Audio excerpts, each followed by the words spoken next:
याची काय अखंडार्थता आहे. आणि अखंडार्थक असणार जे पद सच्चिदानंद पद ते कोणाचं स्वरूप आहे? ब्रह्माचं स्वरूप. आणि त्या ब्रह्मस्वरूपतेला प्राप्त होणं म्हणजे ब्रह्मस्वरूपाचा आत्मत्वाने अनुभव घेण्याचा अर्थ काय? सच्चिदानंद पदवी घेणे. कशाने? आयुष्याच्या साधने सच्चिदानंद पदवी घेणे.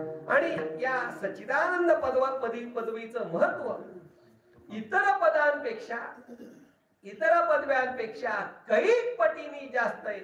याचा विचार जगद्गुरु तुकोबार अभंगाच्या शेवट तो कामने पावतने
सच्चिदानंद पदवी आहे. या सच्चिदानंद पदवी पुढे बाकीच्या सगळ्या पदव्या बाकीची सगळी पद ही काय तुच्छ आहे. तुका म्हणे पावटणी करू स्वर्गासी निशाणी. पावटणी म्हणजे मी त्याचे परित्याग करतो. कशाचा परित्याग करतो? स्वर्गाचा परित्याग करतो. आणि याच्यामधला महत्वाचा भाग असा आहे, तीर्थरूप गुरुवर मला सांगतात, थोरपण पहा सांडीचे व्युत्पत्ती सावधी विसरीजे. ठीक आहे, पुढचा आपला आता विचार करायचा नाही. तर व्युत्पत्ती आघवी विसरीजे. तर व्युत्पत्ती आघवी विसर, व्युत्पत्ती शब्दाचाही बराच मोठा अर्थ आहे. तर व्युत्पन्न म्हणजे काय? की ज्याला पदपदार्थ ज्ञान आहे अशा पदपदार्थ ज्ञान संपन्न माणसाला म्हणतात व्युत्पन्न. मौलिका सांगतात व्युत्पत्ती आघवी विसरीजे. व्युत्पत्ती विसरीजे कधी? आधी शिकीजे आणि मग विसरीजे. त्याप्रमाणे स्वर्गाचा मी परित्याग करतो. स्वर्ग माझ्या दृष्टीने तुच्छ असं कोणी म्हणावं? ज्याच्याकडे स्वर्ग प्राप्त करून घेण्याचं सामर्थ्य आहे त्यांनी म्हणायचं. मी पैसे टाकून देतो. अरे पैसे मिळाला तर पाहिजे, मिळाल्याशिवाय काय टाकतो?